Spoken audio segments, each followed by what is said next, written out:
Përshëndetje, mirë se vini. Ky është Çasti i dur në Radio Televizionin Publik Shqiptar. Do ta nis këtë emision të sotëm me dy njerëz të cilët i njoh prej vitesh. Fati më ka lidhur shpesh herë me ta. Kam bërë shumë herë intervista.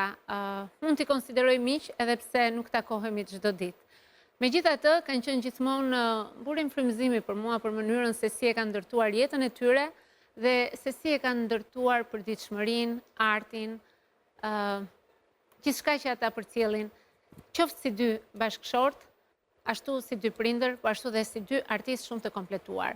Do ta nis me Sergjon. Përshëndetje Sergjo, mirë se erdhe.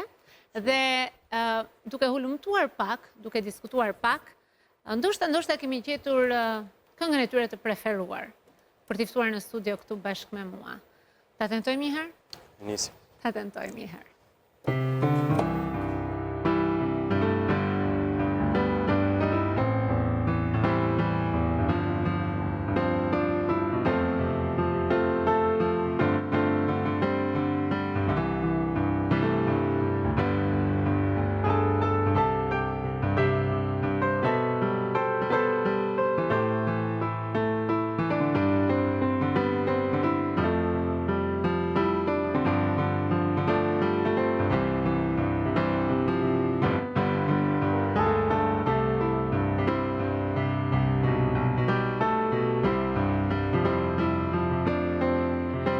Në tingullit e pianos të Sergjos dhe të këngës When a Man Loves a Woman, e kam mirë, Suela Bako dhe Romir Zalla. Përshëndetje Suela, mirë se erdhe, si që t'kam këtu. Si e? Si e Romir, si kalova. Mirë se erdhe, a është me të vërtet kjo kënga juaj e jetës? Po më shkakton emocione shumë të bukura kënga, faleminderit shumë. Faleminderit Sergjo. Si është e imja. Shumë faleminderit Sergjo. Si jeni? Po mirë. Sikur po ndihemi më mirë. Se keni qenë sot ditë, keni qenë të ngarkuar, keni patur punë, keni patur strese, gjithmonë ju të dy ju shoh të pandalshëm. Ndoshta her pas here bashk, po edhe në rrugë veç e veç, flas gjithmonë për pjesën e punës, gjithkohës keni diçka për të bërë, diçka për të thënë. Qoftë kjo në pjesën aktoriale, në pjesën regjizoriale, në pjesën gjithçka, çdo ditë për ju duhet të ketë një motiv. Të paktën, nga sa kam ndjerë unë si Fjodor për gjatë gjithë viteve, që nuk e di sa vite janë që një nuk mund të hyj dot. Ka shumë janë një jetë. S'mbajnë mend. Jeni të ngarkuar këtë ditë, kam dëgjuar. Në fakt, kjo ngarkesa jone e vazhdueshme është një përpjekje e vazhdueshme për të mbijetuar në një realitet edhe një treg as pak të lehtë. Kështu që secili në forma tona, ndonjëherë bashkë dhe ndonjëherë të pavarur, përpiqemi të mbijetojmë në forma të ndryshme, me mjete të ndryshme, por gjithsesi duke mbetur në një fushë, le të themi, të teatrit, filmit, shkrimit. Gjithmonë aty. Pak televizionit, dikur unë kam qenë shumë prezente në televizion pas kamerave, por Romir nuk është shkëputur kur prej tij, kështu që është e vërtet Fjodor që jeta përditshmëria ka stres.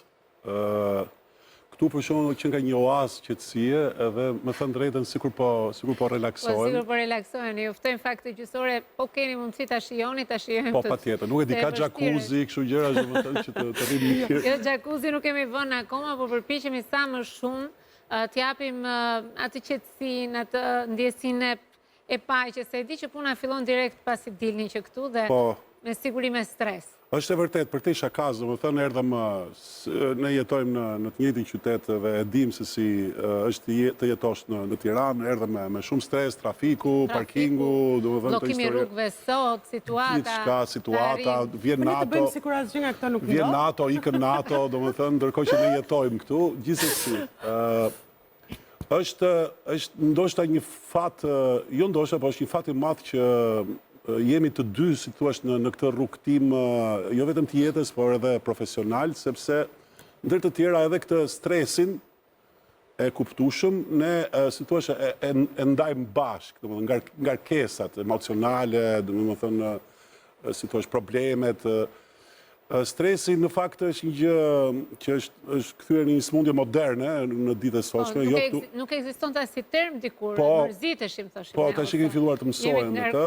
Ekziston në gjithë botën, jo vetëm këtu.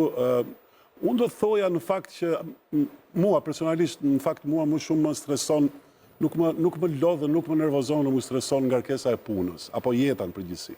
Mua më stresojnë gjëra të tjera të tipit kur ti je i detyruar që të përballesh në marrëdhënie pune me njerëz të cilët nuk janë aty ku duhet, kur nuk ta kthejnë, si thua, feedbackun e investimit apo punës që ti bën, domethënë më lodh më shumë, si thua, kompromiset që duhet bësh me veten, që ti tolerosh ta njerëz e gjetë fiks fjalën e duhur. Mungesën e, shiko, unë e di ti je natyrë që ke punuar shumë dhe je shumë perfeksionist në këtë pjesë, ta njoh.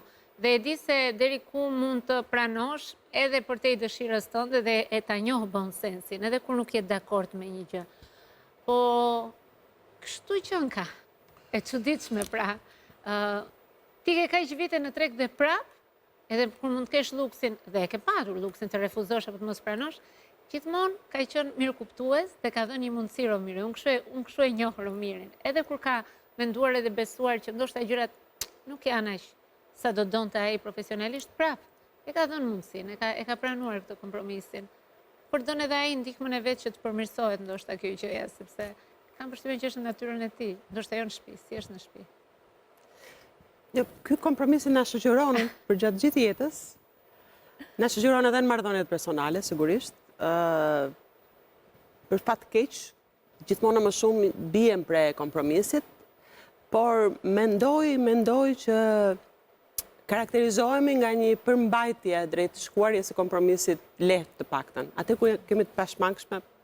Kam të drejtë për pjesën e punës të kjo gjë apo? Absolutisht, Fjodor, dhe kjo për faktin se unë, jo vetëm unë, po bashkë Suele, të dy ne, konsiderojmë profesionin si një mision dhe e bëjmë me shumë dashuri, jo vetëm për të ofruar si thua një cilësi në punën që bëjmë, por edhe si thua edhe për të perfeksionuar profesionalisht. Dhe si thua ky mision na mban që të jemi gjithmonë koherent, jemi gjithmonë në treg, të aktivizohemi gjithmonë në projekte të gjitha llojeve që i takoj profesionit tonë, si në teatr ashtu edhe në film, pse jo edhe në televizion, kështu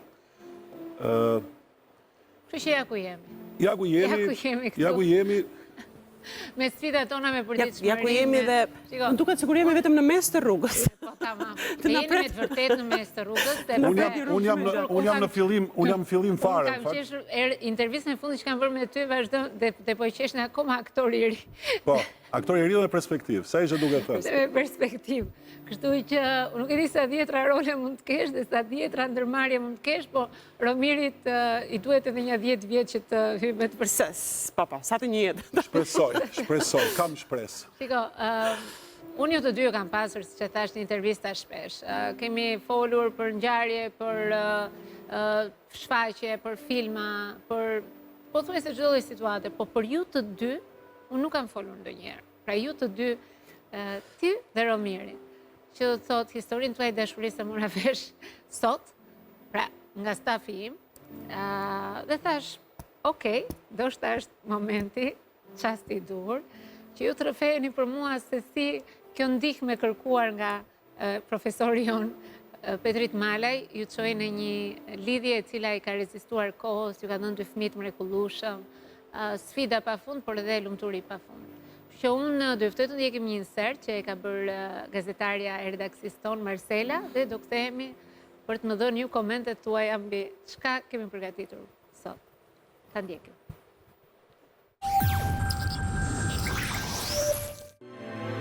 Në skenë dhe në jetë ata janë bashkë, një çift që dashurinë e ka kthyer në art dhe artin në mënyrë jetese. Romir Zalla dhe Suela Bako, 2 aktorë që kanë ndarë skenën, kamerën dhe jetën, të 2 aktorë të 2 pasionant që kanë ndërtuar jo vetëm një karrierë, por edhe një familje mbi themelet e respektit dhe përkushtimit.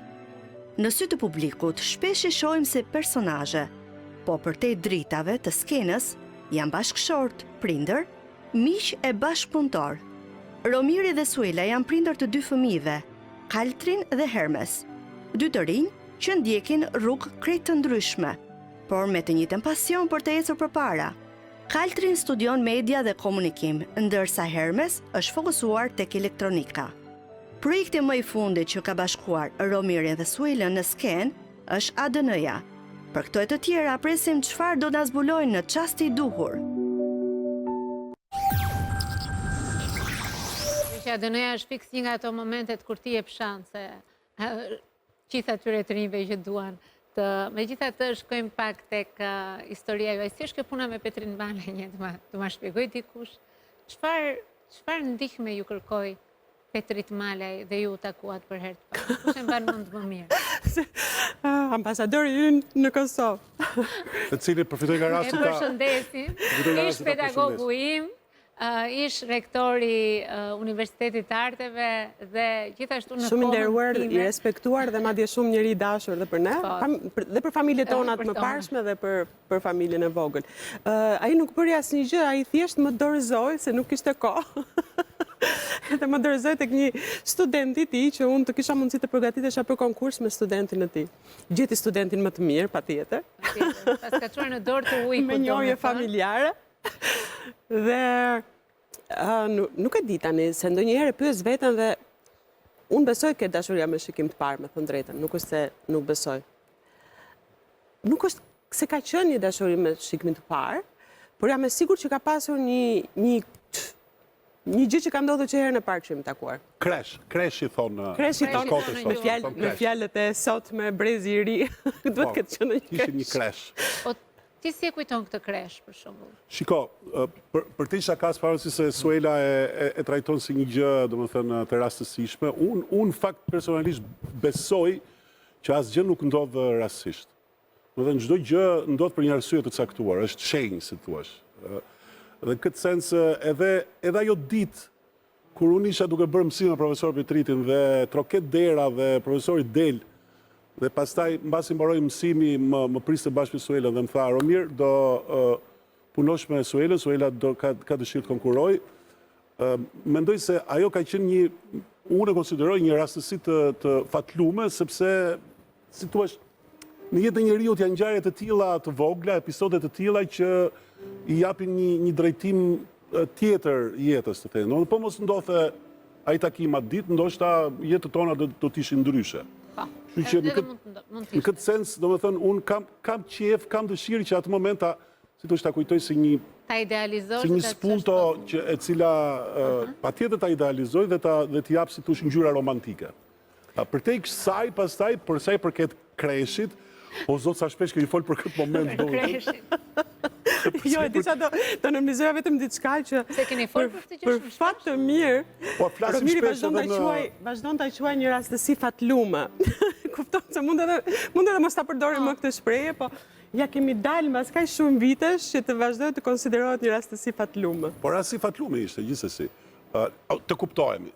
Ne njiheshim më herët, sepse ne jetonim në një lagje, Pra ti e kishe parë, e kishe qef. Po, unë e kisha parë, e kisha studiuar.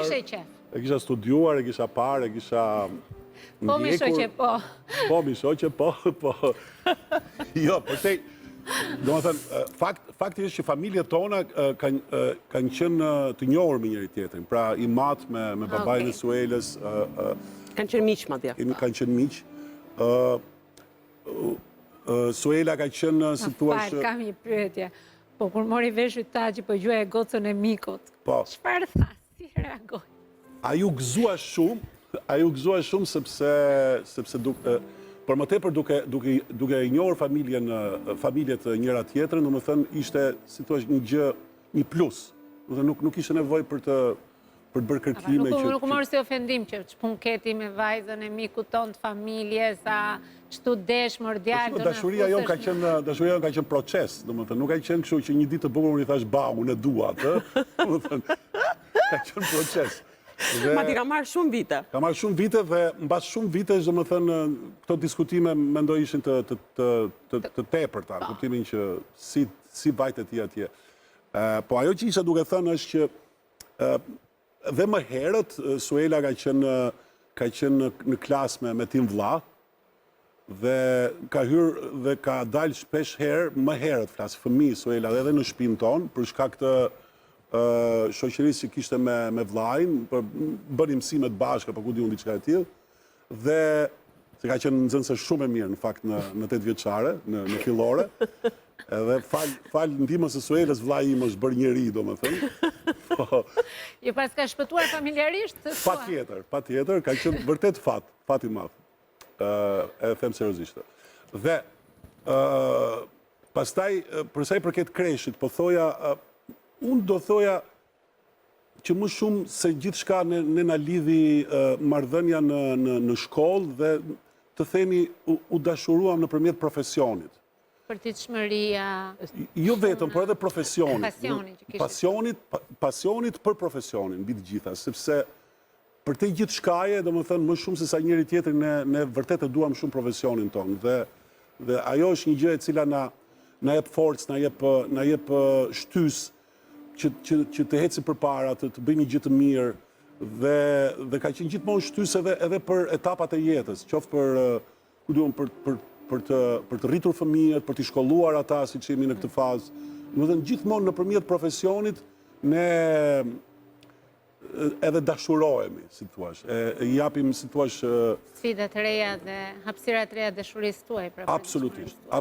Do të thënë, për mua ky është fati më i madh që e kam thënë edhe herë tjetër, e them shpesh, është fat që ne jemi në të njëjtin profesion. Nuk e di si do ndodhte nëse do kisha një partnere në një profesion tjetër. Do të thënë, nuk arrita. Çfarë natyre ka qenë Romiri? Në ato fillimet paktën, si e mban mend ti? Ai ishte ai natyre sert, ai ishte ai njeri I ndrojtur, thuaj i ndrojtur. Të vërtetën, ky është çasti i duar të thuar gjërat. Në fakt, me Romirin ka ndodhur Unë mendoj që është zbutur shumë si karakter. Mos themi gjëra që i kemi thënë edhe stërthën. Por me Romirin jemi njohur shumë herët, në fakt. Kemi qenë në rrethin e teatrit. Po, pra po. Kur ishim poshnjë. Dhe ky merrte gjithmonë rolet kryesore. E kam pasur pak inat atëherë. Edhe madje edhe ke ditëlindja e Barbardhës për pak, jo e Barbardhës, si bie. Ditëlindja e Bardoshës. E Bardoshës. Për pak mori rolin e Bardoshës, nuk më la mua. Pastaj neve u shkëputëm për shumë kohë dhe u ritakuam kur unë po pretendoja të futesha të filloja studimet e mia për aktore. Dhe e gjithë kjo kohë në mes, mund të jenë rreth 10 vjet që nuk frekuentoheshim, madje edhe nuk përshëndeteshim, sepse Elbete u rritëm, se si dukej. Dhe pas u fshi. Dhe u duk sikur ne ishim takuar thjesht një javë më përpara dhe po ritakoheshim. Dhe kjo fal një lloj kimie të brendshme, po edhe ca situatave që Romiri sapo i parashtroi, njohjeve të hershme, familja, lagja, domethënë mbas edhe kushtet sociale shumë të përafërta, mbas e pasioni, dëshira e madhe. Unë kam parë Romirin kur isha ende nxënëse në gjimnaz, në skenën e Akademisë së Arteve atëherë, në një nga studiet e mëdha, dhe ka pasur një rolin me të cilin ka mbrojtur vitin e 3, Fundërinat e Gorkit, dhe ka pasur rolin kryesor atje dhe ka qenë madhështor në skenë, them drejtën, edhe në këtë situatë edhe ma të drojën e një kandidate për aktore, sigurisht që e shihja me sytë një aktori shumë të mirë, që tani unë do punoj, do përgatitëm për shkollë, dhe gjithmonë këtë marrëdhënie e ka shoqëruar dhe droja që prit se tani unë jam vajzë, duhet me pas kujdes, por lehtësia me të cilin Romiri më futi në marrëdhënien tonë, shoqërore, duhet thënë, dhe fakti që flisnin për gjithçka, absolutisht për gjithçka, domethënë kam folur me Romirin atëherë për histori të mia që nuk e di si kisha ndarë me askënd, po i ndava me Romirin. Dhe kjo krijoi një lloj shtrati shumë të këndshëm për ta zgjeruar marrëdhënien, për ta ushqyer më shumë, për ta zgjatur më shumë. Dhe duke që po shkonte drejt diçkaje tjetër, por unë kam qenë, me thënë drejtën, më e stepur, megjithëse patjetër që janë gjëra që ndjehen. Kam qenë më e tërhequr, edhe kur erdhi momenti për t'u lidhur prap, gjithë dilema ime vazhdon ta kem edhe sot, që kanë kaluar kaq shumë vite, është që një njeri si Romiri, ta bëj këtë deklaratën publike? Thuaj, s'ka problem. Një njeri si Romiri nuk duhet humbur për ta pasur shok në jetë. Dhe nëse shumë gjëra ndryshojnë për gjatë jetës, ky mendimi imi i brendshëm nuk ka ndryshuar kurrë.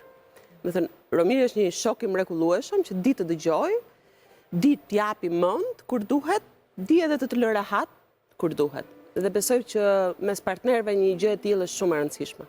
Fatimat që nuk pas ke mbetur te lista e zezë dhe shokëve, sepse ata që kemi shok, nuk i bëjmë bashkëshort. Jo, kur nuk kemi qenë Ktu që pas ke fatin që nga kjo lista e zezë që nke hequr që dhe pas ke fituar dhe vendin e shokut dhe atë të partnerit të jetës. Romir, unë e pyeta në fakt, Suelën a ka qenë karakteri vështirë Romiri, ajo nuk më përgjigj për këtë, por më përgjigj për një gjë pak më thelbësore se sa pyetja ime. Ku më dha të kuptoja që në rreth parti ke qenë shok dhe pastaj një bashkëshort dhe ndoshta formula juaj e suksesit është kjo. Po a është e vështirë në një botë si puna e kësaj që keni zgjedhur ju, ku je në film, në aktrim, në njerëz, që dy njerëz që të ndajnë të njëjtin profesion të mos gjykohen dhe të mos penalizohen edhe nga të tjerët, apo të mos bëhen preje pengesave të cilat për faktin se ndajnë të njëjtën gjë, thonë erdhi ky solli gruan, erdhi kjo tani do nxjerrë Romirin se mendon se është më i mirë, pra duam apo s'duam ne, a ka qenë ky një problem në rrugtimin tuaj kaq të gjatë me artin, me shkollën, me shfaqjet, që mund të ketë ndodhur t'ju ketë shkaktuar kokçarje ndonjëherë ose her pas here? Shiko, e para unë mendoj që gjithë secili prej nesh ka pasur dhe vazhdon të ketë rrugëtimin e vet personal. Për fakt. Për pasoj dhe karierën e vet. Në sensin e karierës të themi, për hir dhe të faktit që unë si thua jam i destinuar për të bërë role meshkuj, Suela për të bërë role femra, kështu që në këtë kuptim nuk kemi kështu interferenca. Kemi... Mos e thua. Se ke Suela dyshoj se kjo ka qenë. Tani e shoh një çikru që ka hapur dekolten Suela, se Suela ka qenë si çun gjithkohë. Po, okej, është e vërtet, ka pasur dhe raste ku unë kam bërë role femrash, për Suela nuk e di, nëse nuk mbaj mend, paktën. Për te i kësaj, në këtë sens, secili prej nesh ka si thush ka krijuar atë personalitetin e vet në profesion. Dhe do të më dukej diçka e sipërfaqësore e cekët nëse do të dëgjoja një opinion të tipit që shiko, tani këtu ku luan Romiri, pas ka marrur dhe Suela me vete, domethënë kjo me thënë drejtë nuk ka ndodhur kurrë. Ashtu siç ka ndodhur shumë shpesh që në disa projekte, qoftë produksione filmash apo dhe shfaqje teatri, ne kemi qenë bashkë. Ca si shpesh jo bashkë në dialog, por si thua të veçuar brenda produksionit, dhe ajo që unë mund të them tani në këtë moment, në këtë çast, që është çast i dur, është që jo vetëm nuk thonë kështu, po thonë sa mirë që momentin që pranoi Suela të vinë në këtë projekt, kur ne i tham a mund të jetë dhe Romiri bashkë me ty, sa mirë që u bëm barë dhe pranoi dhe Romiri dhe i kemi të dy. Sepse jo më shumë për veten, po se sa për Suela, dhe këtë e them gjithmonë me shpirt, sidomos Suela është vlerë e shtuar në një projekt. Mbase mua mund mos më marrin, dhe nuk është të thënë, por për sa i përket Suelës, kudo që ka qenë, qoftë dhe në projektet ku unë nuk kam qenë, ka qenë gjithmonë një prurje shumë e mirë dhe një zgjedhje jashtëzakonisht e mirë, sepse është një profesioniste e mirë e cila, si thua, zë vendin e saj dhe e merr me dinjitet atë që i takon. Kështu që në këtë sens, pastaj ne këto kohë të fundit, me thënë drejtën, kemi ardhur ke ky stadi që duke qenë se Suela, përveç se në aktrim punon dhe si regjizore, kemi ardhur ke ky stadi që edhe kjo i takon më shumë Suelës të kthej përgjigje, që Suela si regjizore në filmat e saj, çfarë bën? Më merr domosdoshmërisht dhe mua, apo më thotë jo, Romir ti si për këtë rol, sepse profesionalisht unë e mendoj kështu dhe unë do marr një aktor tjetër. E cila në fakt kështu ndodh. Kështu ndodh, biles ndonjëherë edhe kur vërtet më shikon dhe unë i them, po mos më ngarko, se po merrem një gjë tjetër, zgjidh një tjetër, nuk ka rëndësi. Domethënë, është një gjë e cila rrjedh në mënyrë të natyrshme dhe ne nuk është se e kemi në një kompleks kush e di se çfarë. Mbase kështu ndodh, Mbase me një sy të jashtë të njerëzit mendoj, po këta e gjithmonë bashkë kudo, domethënë edhe çush ky muhabet, por mendoj që kudo që kemi qenë, për më tepër kur kemi qenë të dy, punat kanë mbajtur shumë mirë. Suel, keni momente, unë kuptoj që jeta juaj është profesioni juaj, por si e gjeni atë formulën magjike për të dalë totalisht nga profesioni dhe për të ndërtuar atë momentet që mund të jenë intime, bukura, familjare, etj. Ka një formulë apo s'dilni dot asnjëherë 100% për gjatë gjithë këtyre viteve? Nuk ndodh, Fjodor, nuk ndodh që të shkëputemi, me thënë drejtën, nëse ka një gjë që nuk jam shumë e lumtur, është që ne i marrim dhe i mbartim hallet profesionale në shtëpi, mbasi çdo profesion. Por duke qenë se ndajmë të njëjtat edhe kuptojmë më mirë njëri tjetrin, kjo na bën që edhe të diskutojmë më shumë gjërat. Po isha unë doktoresh, po themi, mbasi partneri im nuk do të kuptonte, dhe kështu që do flisja më pak në lidhje me profesionin. Kjo ka bërë që edhe fëmijët të diktohen në një farë mënyrë nga temat tona dhe ta kenë shumë të vështirë të shkëputen prej profesioneve tona, përpiqemi të shtyjmë me zor, kthehen prap, ikin dhe këtë punë bëjmë, por mbase këtë do ta them kur të kalojnë edhe disa vite, mbase kjo ka qenë shumë produktive profesionalisht, mbase na ka cënuar pak, sepse një lloj çlodhjeje nga diskutimi, diskursi profesional, sigurisht që është një domosdoshmëri. Dhe ne pothuajse nuk shkëputemi. Edhe atë kur nuk kemi fare projekte, pothuajse nuk shkëputemi nga diskursi profesional, nga temat në lidhje me profesionin, nga njerëzit, nga zgjedhjet, nga kompromiset, nga zgjidhjet që duhet të bëjmë në momente shumë të vështira. Të punuarit bashkë nuk ka qenë e lehtë, por ashtu si çdo lloj marrëdhënie, edhe marrëdhënia në çift, ashtu edhe të punuarit bashkë, duke qenë çift, ka kaluar ato fazat e veta dhe tashmë jemi shumë të rehatuar, edhe ta ngrem zërin, edhe të mirë kuptohemi, edhe të mirë kuptojmë pse dikush apo egoja e dikujt vërtet në çik më shumë se ç'duhet. Sigurisht unë e quaj veten më të arsyeshme në këtë pikë, nuk e di ç'mendim ka Romiri, po në përgjithësi besoj që karakterizohem nga të qenurit të arsyeshme. Pastaj jeta që nga e çuditshme, dikur kam qenë unë më energjike, më impulsive, Romiri shumë më javasht. Tani po më duket se po shtrohem unë shumë dhe Romiri ka kaluar në një impulsivitet që her pas here më befason, domethënë, po që është i mirë pritur sepse duhet me luftu shumë. Do të thënë, a ju është dashur me të vërtet luftoni, ka patur momente të vështira në marrëdhënien tuaj, ndoshta me sinqeritet, se ndoshta dhe jo të gjithë i thonë publikisht të gjëra, ku vërtet ju është dashur të ndihmoni njëri tjetrin për ta kaluar atë moment, nuk flas për punën, flas vetëm në qasje personale, ku vërtet e keni ndjerë që për një mirë arsye, nuk e di se çfarë mund të kenë qenë ato, mund të keni pasur një krizë të fortë. Unë e di që të gjitha marrëdhëniet nuk mund të jenë një lloj, janë me ulje ngritje. A keni patur një moment ku me të vërtet ka qenë i vështirë dhe e keni kaluar me njëri tjetrin, apo nuk e di se si? Patjetër që po. Nuk besoj se ka fush me lule për asnjë çift dhe nuk mund të ketë as për na. Këtu fus edhe faktorin profesional, zhgënjimet, lëndimet në aspektin profesional, heqet nga puna, humbjet e punës, por gjithashtu edhe në aspektin personal, drithijet që shoqërojnë rritjen personale të një gruaje, ashtu si shoqërojnë rritjen personale të një burri. Sa bukur e thash këtë pundet?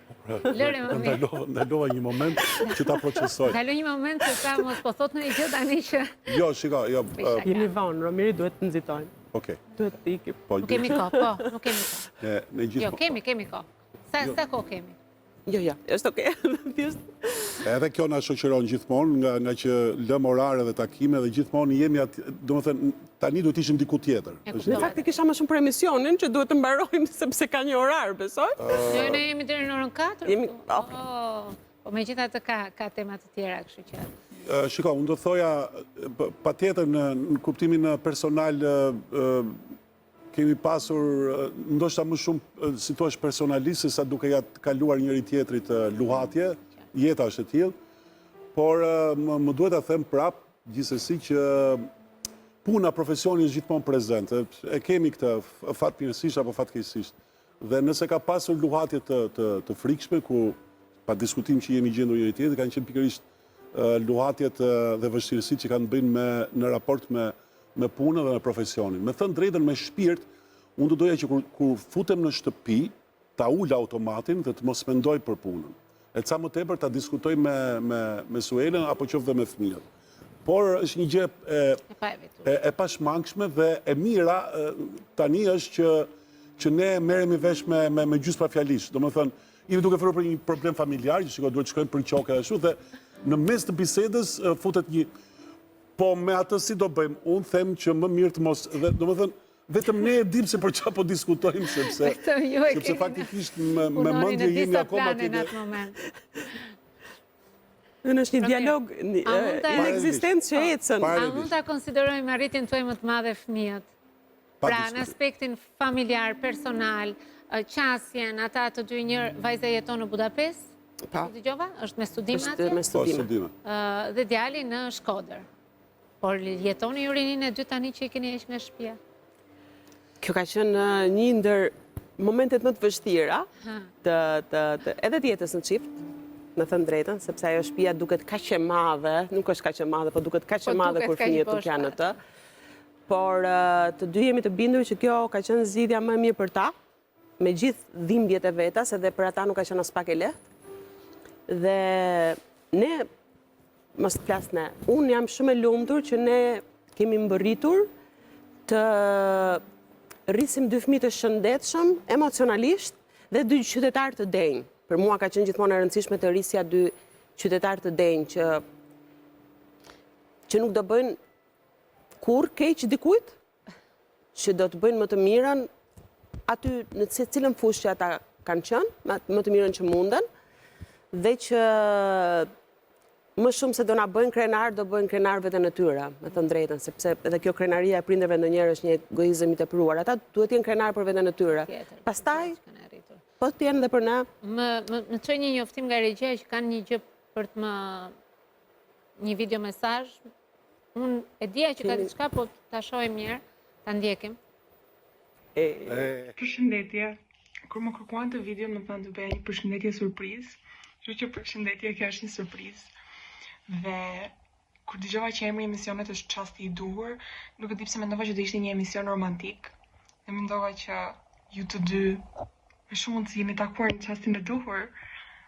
Dhe historia juaj e dashurisë e voskël dhe e thjeshtë, por dhe çifti perfekt që ju jeni, mua më inspiron shumë dhe më pëlqen shumë.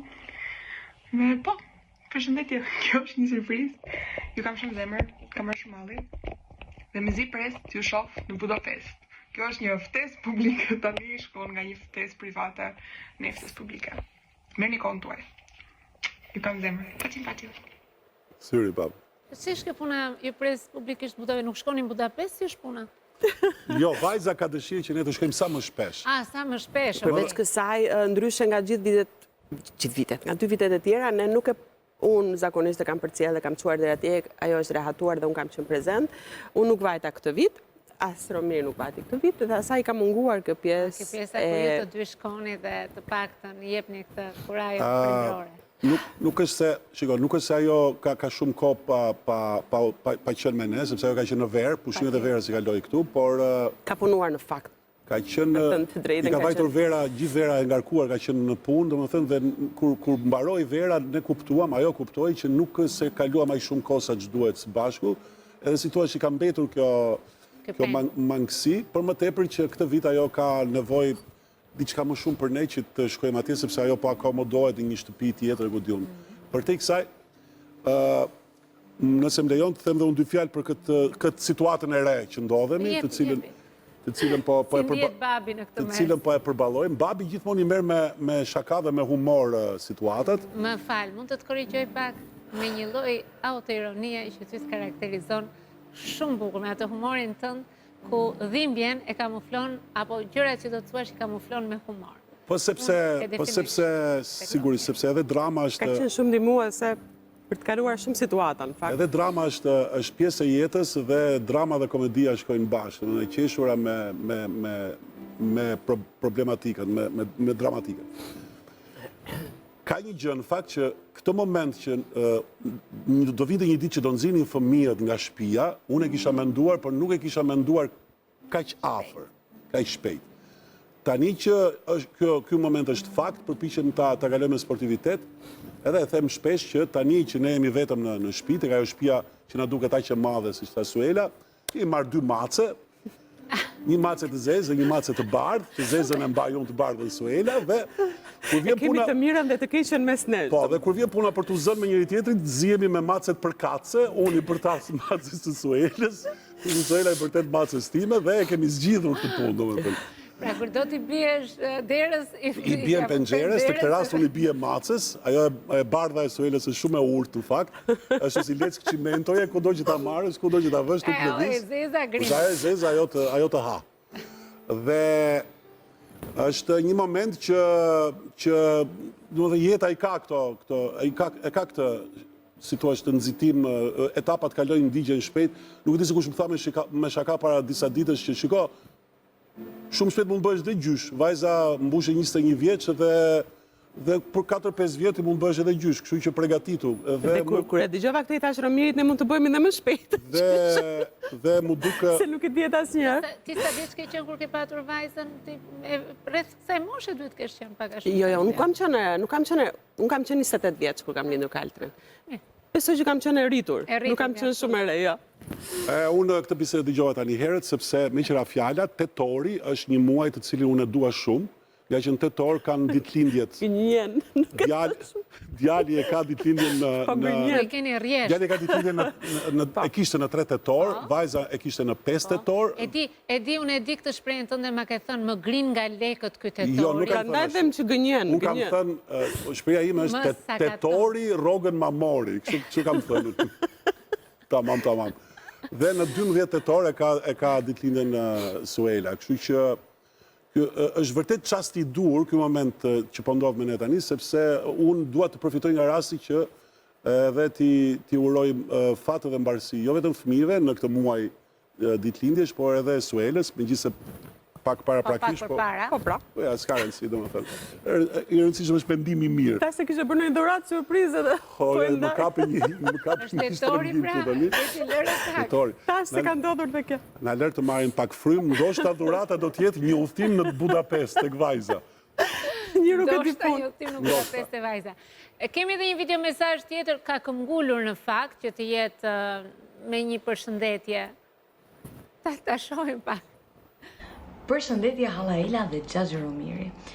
Më në fund më erdhi rasti që dhe unë t'ju dërgoj juve një video mesazh dhe këtë video mesazh dua ta nis duke ju shprehur mirënjohjen time të plot për të dy ju, për njerëzit që jeni, për artistët që jeni dhe për prindrit që jeni, sepse në fund të fundit ju më keni dhuruar mua mikeshën time më të ngushtë, e cila është Kaltrin, dhe për cilën jam e sigurt që do të jetë pranë meje deri në fund të jetës time, për gjatë çdo hapi që unë do të ndërmarr në jetë dhe siç do të jem dhe unë për të.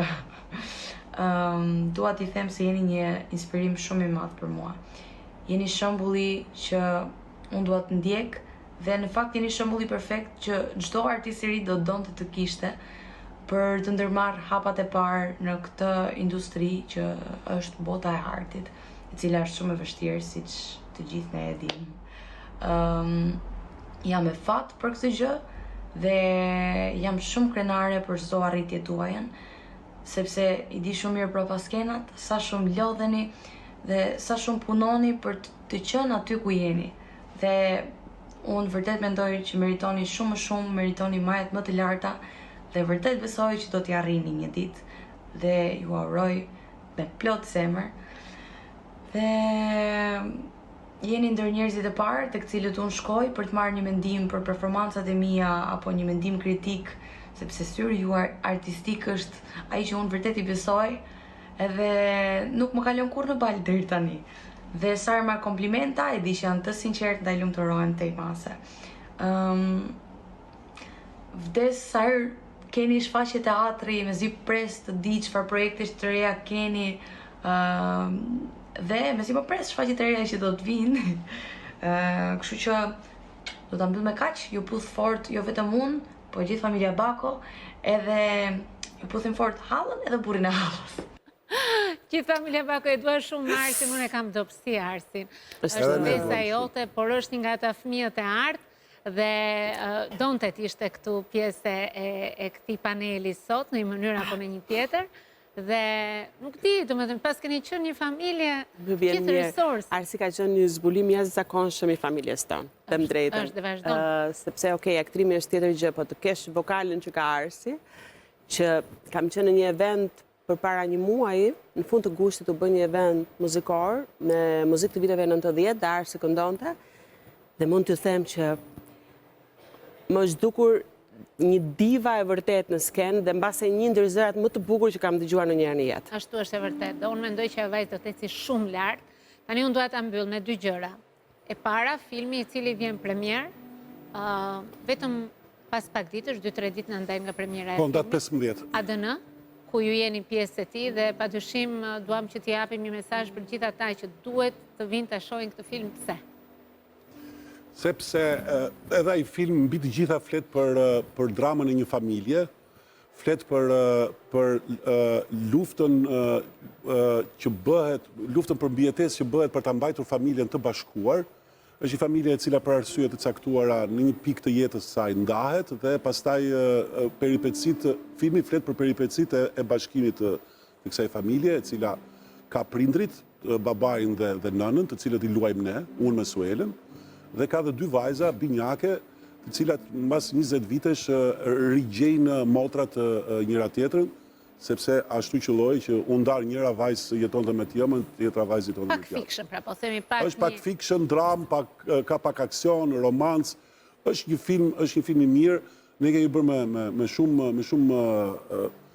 me shumë dëshirë të mirë për të sjellë diçka ndryshe dhe mendoj që diçka që i flet brezit ri, pra diçka moderne, shoh njerëz aty të cilët janë. Dhe pyetja e fundit, dikush është, a ka ardhur koha që të marrin mbiemrin Zalla apo vazhdon duhet ta ketë Suela Bako? Mbas kaq vitesh? Më pyet mua për këtë. Po Suelën e di unë, po që do ta kishte. Shiko, Suela mban mbiemrin e saj dhe e mban atë për hir të faktit që ajo është shumë krenare për mbiemrin e saj. Dhe pa diskutim që bën shumë mirë. Dhe për t'i bërë edhe më krenar njerëzit e saj, sidomos teatrin që nga i cili e ka marrë mbiemrin, ajo e mban atë edhe në profesion. Dhe mua më pëlqen kjo. Kam humbur disa bileta avioni për këtë mbiemër. Sa po hyja te kjo pjesë. Për te kësaj, përveç se ka humbur disa bileta avioni dhe i kemi paguar nga 2 herë, sepse i ka bler me mbiemrin e saj, ndërkohë që në pashaport ka mbiemrin tim. Aha, apo mirë pastaj. Po, Në rregull që në pashaport e ka mbiemrin tim, e kemi kapërcyer këtë moment me vështirësi, me thënë drejtën, dita ku kemi vajtur në gjendje civile për të bërë këtë gjë ka qenë një ditë Ka qenë pak dramatike? Gati pak traumatike, por Se çfarë ndodhi? jo, në kuptimin që e asaj që sapo thash, që Suela është shumë e lidhur me rrënjët e familjes saj, me mbiemrin e saj dhe Jo, dhe me një vendim fakt që kisha marrë që unë do mbaja mbiemrin tim, por që në moment të fundit, pavarësisht se dukem si shumë e fortë, nuk jam aq e fortë, jam me përkulshme. Ti dorëzohesh. Dhe gjithmonë duke qenë e arsyeshme dhe për të ndihmuar një gjë. Unë e kam si mision. E kuptova atje në moment të fundit që për Omirin kjo ishte shumë e rëndësishme dhe thash. Se jo, femrat gjithmonë tolerojnë. Suela tash po i mban të dyja mbiemrat, mbase nuk e dia lejohet ligjërisht edhe pasaporti mbaj të dyja, për mua s'ka asnjë problem. Ja ka vlerë për ta mbashur mbiemër. Po them që nuk ka ndonjë problem. Tashmë nuk ka ndonjë problem. Me përjashtim të faktit që s'dua të mbas më bileta avionit. Avionit se kemi lekë të tepërta për të. Shumë faleminderit që ishte me mua sot. Unë u kënaqa, u përlota, Arsin e dua shumë. Sigurisht vajzën tuaj e sheh për herë të parë. Komplimente për gjithë sakrificat, mënyrën se si keni rritur këta fëmijë. Djalin e lam pak në harres, u morën pak shumë me vajzën. Po dhe ato e përshëndesim atje në Shkodër ku është dhe ku ka zgjedhur që të vazhdojë. Ska që nuk kanë kohë, ajo i urtë si puna ime, nuk kanë kohë. Kështu që takohemi në premierën e filmit. Suksese, pak këngën tuaj, ne shkëm një hapësirë publicitare, rikthehemi pas pak.